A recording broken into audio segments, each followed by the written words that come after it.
What's up, guys? Today I'm going to teach you how to do a blunt to rock to fakie. A blunt rock to fakie is probably a million times easier than a regular blunt. So for this trick, you need to be good at rock to fakies. Have those down really well. And then after that, learn to roll up into a blunt and just step off onto the deck, or just roll off into a blunt and then put the board down and roll up onto the deck if you've got a ramp with big enough deck. I say that because the hardest part of this trick would be landing in the blunt without slipping out that way, or just, you know, not getting all the way up there and slipping out a certain way and falling back.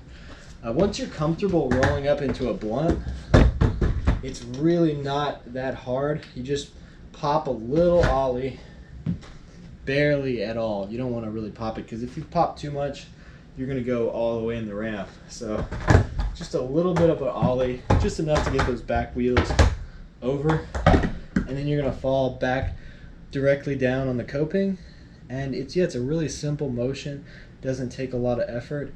You could practice this on just a small curb. You could practice sitting the board up in a blunt and popping out, but it's probably easier on a small ramp than anything else.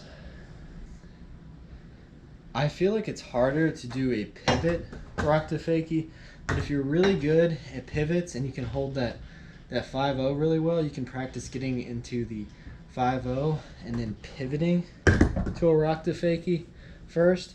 If that's probably not going to be easier for most people, but for some people that might work.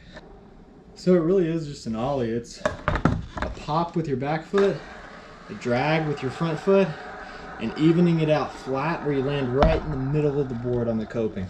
You don't want to land like this. You don't want to land like that. You want to land middle of the board right on the coping. So that's how you do a blunt rock to fakie. I really hope this video helped you guys out. If you like this kind of content, reviews, tutorials, and videos about what I'm learning as I grow as a skateboarder, hit that subscribe button, and thanks for watching.